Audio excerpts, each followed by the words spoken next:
Hi and welcome back. This is Ahlem from Pop Goes to Music, and I'm so stoked to be here today.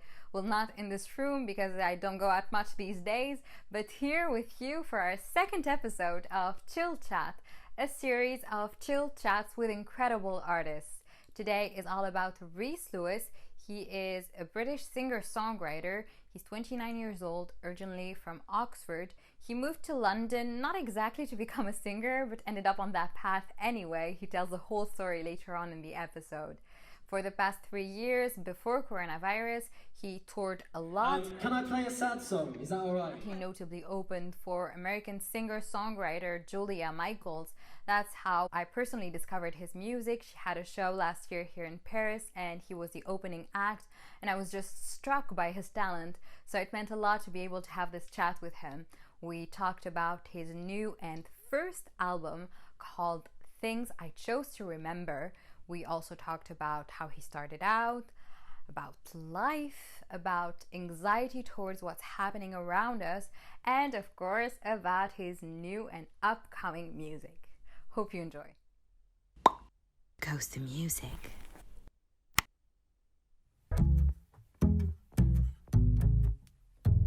I remember every second.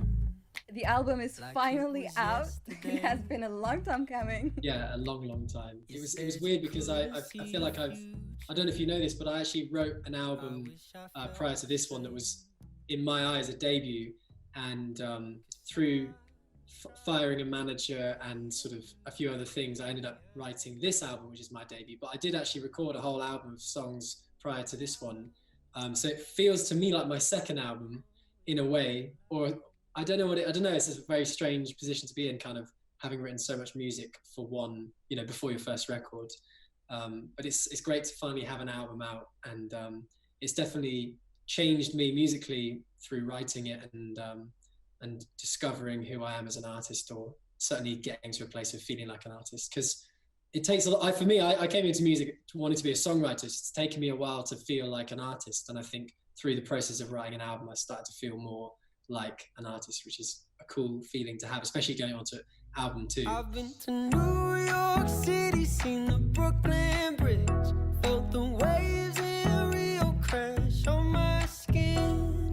I got busy living to forget your love, but you're still my favorite thing under the sun. You're still my favorite thing under the sun. And what happened to the other first album? It's sat on a hard drive, and some of the songs came out. There's the first few songs I put out were actually of that batch of material. I must give a massive shout out to Bo Weaver, who are amazing musicians and producers down on the Isle of Wight, who I first got into recording with, because prior to them working with me, I'd not done any recording, or not too much anyway. So that was the first sort of experience of studio and production and everything like that. So I must have to give them a lot of credit for all the things they taught me and the way I think about music, and they're such amazing people. So it was a shame that music didn't come out as the album, but I know they know how special that moment was to be making music with them. So the things you chose to remember, it's a lot of heartbreak, some anxiety about what's happening in the world, a celebration of loved ones. Is that really a reflection of what the last few years have been like for you? Actually, someone asked me this the other day, and I must say there's probably like one or two love songs on there that aren't my love, aren't from my relationship, but they're kind of my friends or my families or whatever. And it's kind of, sometimes you borrow other people's heartbreak and turn it into a song. So there's one or two songs on the record that are definitely my own heartbreak, and there's a few others that are sort of based on other people's.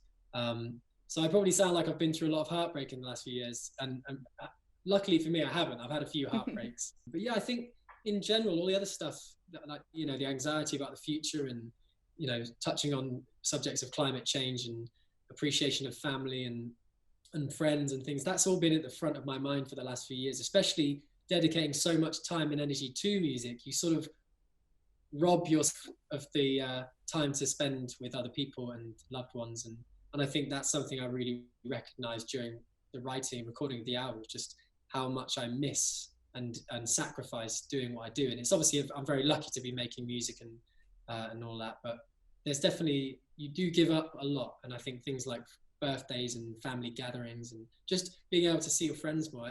You really do notice that, and that's what's been weirdly amazing about lockdown, is that when I'm not touring, I get to see, you know, I've had a whole summer without any gigs, so I've actually been able to hang out with friends and go to weddings and birthdays if they've been on. So yeah, it's been actually really nice. But the album, I feel, is a good reflection, other than maybe one or two extra songs about heartbreak, of how I've been feeling and thinking the last few years. And how are you feeling today?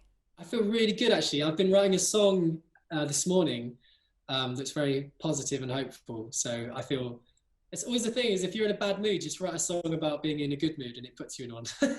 So I feel good, actually. And I've been writing a lot for album 2, and it's been a really nice few months of creativity. And that's always a really exciting part of the process of there's currently no rules, not that there ever are, but you're not defining yourself until a bit later on. So you can just see what happens and where your mind takes you and what ideas form from just being completely free musically and yeah, emotionally, which is nice.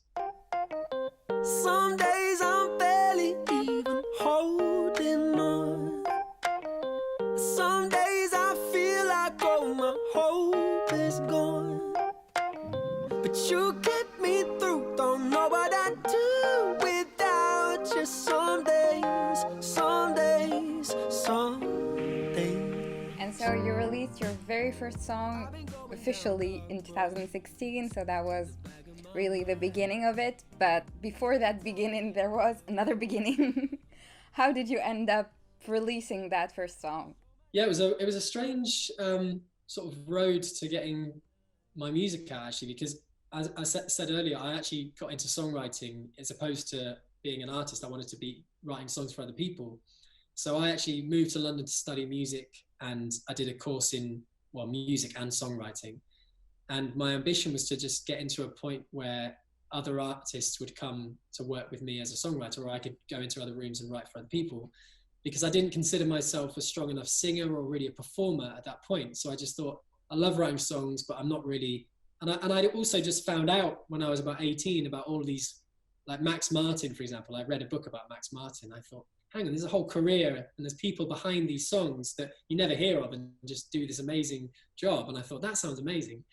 So I tried to do that. And in the process of doing that, I ended up kind of writing a lot of songs, that one of which became quite personal to me. And it was a song called No Right to Love You. And it was just a song I wrote about a breakup. I sort of went through a really tough one and then wrote this song. And it was the first song I wrote where I felt I actually really want to sing this, and I really like kind of singing it as well. It was something I felt suited my voice, and I kind of sold the song enough to play it live. And then I put a sort of YouTube video of me singing it, and then I got a few emails from managers, and it was a bit weird because I didn't expect I'd share the song. So then I started working with a manager, and he sets up some meetings. Oh no, we put a demo on Cloud, and then 2 weeks later we started getting emails from and things. And it was very out of the blue because I didn't have Instagram or, you know, a following. So I just assumed that wasn't going to happen. And when it did, it was quite surprising. So within the space of 6 months from putting out a video of me singing a song to then being signed by Decca Records in the January of the next year, was quite bizarre. I still get anxious because I don't consider myself a singer, but I have gotten better at singing, and I kind of had some lessons and things. But when I first got signed, I was so nervous about performing live because I really didn't think of myself as, you know, like the Lewis Capaldis of the world. They got these massive voices, and yeah, it's funny that I'd taken that journey. 'Cause I have no right to love you when I chose to walk away. I have no right to miss you when I didn't want to stay. And I have no right to need you when I knew what my heart was gonna lose. I have no right to love you, but I do, I still do. I mean, I've been in bands as a kid as the guitarist and like writing songs with my friends. And then when friends went off to uni, I was actually working as a chef. And I didn't know what I wanted to do, whether I wanted to pursue music or not. So I was going to open mic nights. And I was just writing songs for myself to play at those mic nights, and then decided I just love writing songs enough to want to sort of pursue it. So I was writing songs, trying to kind of get enough of a catalogue together to, maybe get a publishing deal or something like that, just to get a foot in the door. And through the process of that, I ended up kind of writing songs that felt like they were worth singing for myself. And do you remember something inspiring you in particular, maybe another artist? Well, as a kid, when I first got into music, I was sort of addicted to guitar, and I got really obsessed with the classics, and I learned so much sort of guitar music. And then I got really into bands like the Arctic Monkeys and Franz Ferdinand and Block Party and all these other indie acts that were kind of massive when I was a teenager. And I think someone like Alex Turner, he kind of made me think a lot about, I was obsessed with learning guitar parts. And then as soon as I heard Alex Turner's lyrics as a sort of teenager, I thought, he's saying something so cool and it really related to my life at that point. And I thought it's amazing how he can wrap a story together from this kind of conversational, lyrical style. And I think, and then I was getting into the likes of Carole King and Bill Withers and James Taylor. And even though they're very different, they have that colloquialism that kind of speaks straight to you. And as soon as I realized that you can do that with lyrics, and I think it was about 16, I just thought, I want to be able to be good at that.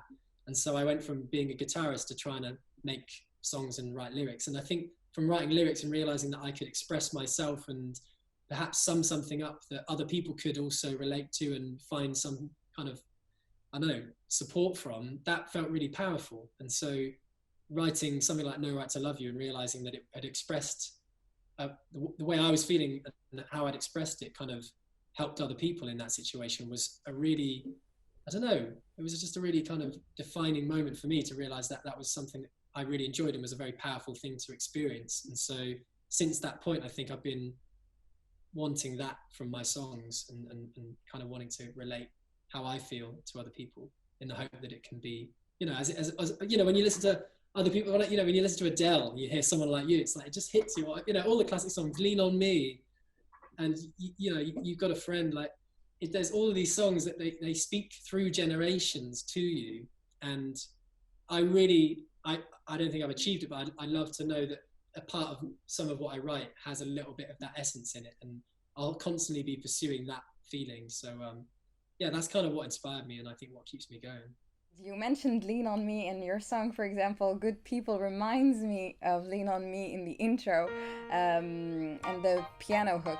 And I was wondering if there are other artists who influence you, whose song you listen to and you're like, yeah, I want something like that. Or maybe even not consciously you were inspired by. Yeah, well, it's interesting because actually when we were making the album, we didn't listen to much music. We didn't reference much, and we tried not to do that because there's obviously so many influences in your head anyway from the music you listen to growing up, and you're constantly around that. I suppose we just naturally found ourselves not listening to stuff because when you're working in the studio all day, you kind of get caught up in your own ideas, and then when you finish, you don't want to listen to any other music. So I was going home and I wasn't really listening to anything. But in terms of, I guess the likes of Carole King, I mean, Bill Withers is one of my heroes, and that song is mega inspired by his work and his sound and the sentiment of that song as well. Like, so there are certain songs I can definitely cite references, and then there's others that I go, that's probably just an amalgamation of all the things I've heard and love and have played and things like that. Good people helping me out. Yeah, I've got good people there when I'm down. Yeah, I've got good people lifting me up when I'm low.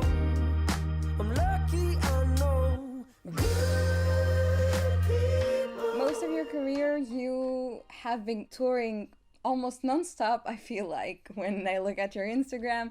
Wasn't that exhausting? Was it a choice to promote yourself like that, or did you find yourself in a situation where that was the only solution to get your music out there? It was actually just the fact that we kept getting offered tours, and so I love touring, and only last year did I really start to feel exhausted by it. Even in spite of loving every second of it, I was really, really tired. But yeah, we just kept getting offered support tours, or I was doing my own tours, and I think because I kept getting my own tour in the diary, and then someone would say, "Oh, do you fancy coming on tour with me?" And it was such a good opportunity that we couldn't turn it down. So it was more to do with just every few months having an offer to go and tour or play live. So, and it is an amazing way of building a fan base. I've been so lucky in Europe to have gone around the major sort of cities maybe 4 or 5 times in the last few years. And it's so cool when you go back and you see the same fans again, and then they brought their mate or whatever it is, and the venue gets a little bit bigger, I don't know, it's just a really cool thing to do. And last year was the first time I traveled to Asia and Australia to tour, and I feel very lucky to get to do it. And then we went around America for the first time, and that was exhausting, but it was, again, such an experience, and I've got so many stories from that period of time that I will treasure for a long time. Speaking of tours, I have a question from Ritz Lewis HQ on Twitter. Ooh. They want to know, what's your favorite part of touring? It sounds really weird. I think the first thing I thought was the drives, because the drives are where you talk to your band about the gig the night before, you get to see the world change outside the window, you just have a lot of fun. Of course, shows, but that's the obvious answer. And I think the thing that always sticks with me are the things that happen on the road when you're traveling from venue to venue. Those are some of the most amazing moments.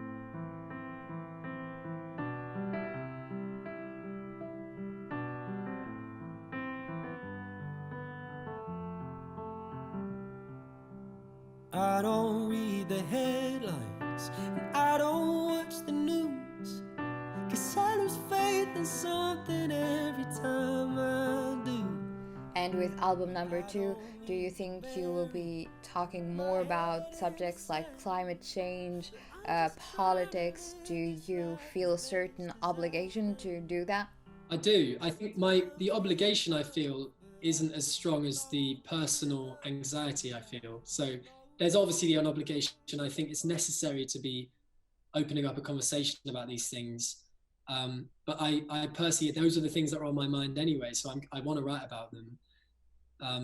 The hardest thing I think I find is writing a song about that without being preachy, because I think music's not, when you think about Bob Dylan being the kind of voice of change and, a political sort of spearhead really for the way people thought about their lives.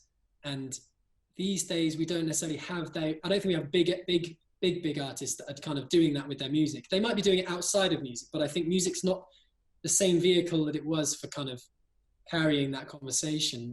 So it's just about how I'm figuring out how to be kind of socially commenting on those things without it being too preachy, or I don't know. I just think people will engage with it more, and it's something I want to kind of discover. And I think there's a few tracks on the album that definitely, I think I would say they're more just socially conscious than trying to sort of say something and, preach a message. Let's make tomorrow better than today. When we think about climate change, for example, do you think there is a conversation to be had by the music industry specifically, and on how they can help, maybe if there are actions to be done, even in small things when producing CDs, vinyls, and all Definitely. of that? I mean, what's really nice, my label actually did a pressing of a record, not my record, but they did a pressing recently of a record that was using kind of like seaweed or that. There's some kind of sustainable way of making a vinyl and not using plastic and things like that. So it's a huge thing. And I think even when it comes to touring, I spent so much time on airplanes last year, and I'm being a massive part of that. And so there's things that I give back to, like carbon emissions, projects, and you can kind of offset your emissions, but that still doesn't take the carbon out of the air. It's still something I did, and I have a real there's a real dilemma there in my mind of going, I've been offered this work and I'm doing this touring, but it is also very damaging to the planet, and how can you do that in a way that's less damaging? And especially with not traveling as much during lockdown, it's made me think a lot about how much I do travel, and the lifestyle choices I can make in my career as well as my personal life. So I think I have more control over my personal life in that respect than I do my business, but that's maybe just an excuse. So I definitely need to kind of think about that.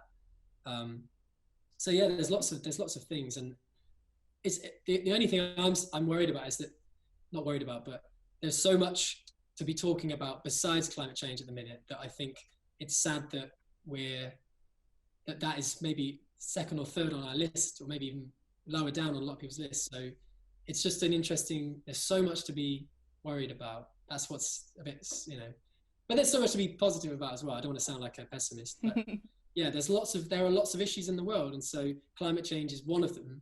It should be probably right at the top of everyone's list, but there are other things that we're really dealing with at the minute as well. So, and so, yeah, with all these things that we're worrying about, climate change, politics, a pandemic, how do you stay grounded? And this is a question from Martina on Twitter. How do you stay grounded? I mean, that's a really good question. And I think, talking about it to mates is the best way to kind of, for me, I've just had really great conversations about it.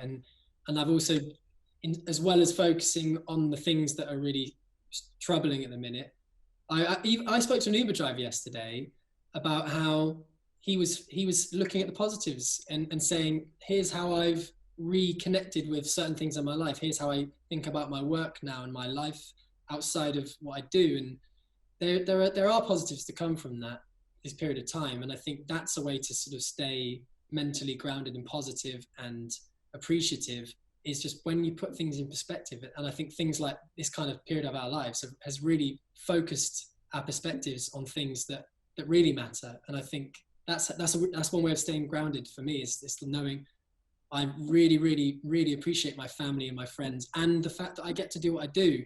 And I think there are definitely times in the last few years where I've kind of taken a lot of that for granted, or just let it just kind of pass me by. And so, yeah, I think staying grounded is definitely remembering the things in your life that are really, really truly important, and holding on to them as much as you can. And talking present, future, what can you tell us about album 2? What more can you tell us? About album 2? That it's going to be awesome. It's going to be great. We need more. Really, I think there'll be some songs on there that surprise people if they've listened to my music before, which is nice. I think there's a few songs you could dance to. There's a few lyrical kind of worlds or I don't know, there's just things in there that I surprised myself when I wrote them. And so I think if they've surprised me writing them, I think they'll surprise people who listen to my music, and maybe they'll appeal to another audience as well. So I don't know, it's just been fun kind of exploring a completely different side of what I do and what I can create. So it's gonna, I don't know, I think it'll just be a less of a love album and more of a kind of life album, I think, because although I just fell in love, so maybe it'll be about falling in love, not falling out of love. And there is a question from Coralie on Twitter. She asks, if you could do one collaboration for your next album, with whom would it be? Ooh. Kathleen Tarver? This is me saying it. She's great. I would love to sing with Lianne La Havas, because I think her voice is utterly ridiculous and she's an amazing artist. So probably Lianne La Havas, but I mean, there's so many. Bruce Springsteen, can I work with Bruce Springsteen? I mean, if he's watching, please consider a collaboration. But yeah, Lianne La Havas, her new work is amazing. I've just loved her music for such a long time, and I think her voice just, it floors me every time I hear it. So to be able to with her would be amazing. But that's a pipe dream, really. Do you think you will actually collaborate with people on this album, or you're gonna keep it solo? Well, there's a few songs that I think could be duet, and it'd be interesting to kind of work out which voices would suit those songs, and then maybe approach a few people about it. I haven't actually kind of written anything in collaboration with, but that would be something that I think in the next few months, now that writing with other people is kind of a bit safer, it'll be something I explore. So, and I'd love to, it'd be great. So who knows? And when can we expect something new? Ooh, I don't even know. I'd love to release a song tomorrow. There's a few songs I'm really excited about. Let's do it. I know. Wouldn't that be great if I could just send it to you and you just put it out? Yeah. My manager you can sing it right now. I'd love it. You can sing what you wrote this morning. There you go. Oh no. It's not on, sorry. But I think probably start of, maybe end of this year, early next year, we'll probably have some new music. But yeah, I'm going to be working hard. I'm starting recording it in end of this month. So there'll be lots of new music coming soon, I hope.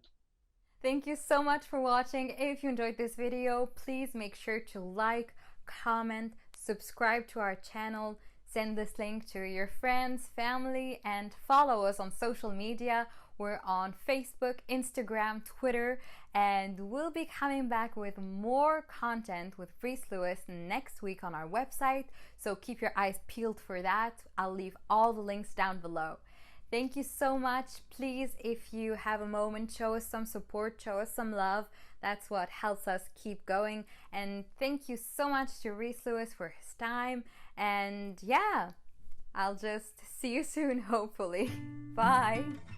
I guess just as a sort of personal, I don't know, ambition is to write an album in a slightly different way. So I definitely think that this album, I'm really proud of it, but it doesn't feel like an album to me. And I think that's partly a modern phenomenon as well. Like lots of people write lots of songs and then put them on an album, and it's, you know, that's just what an album is these days. But the albums I love, often they've got a theme that runs through them. And I think that'd be a really cool thing to try and achieve for my next record.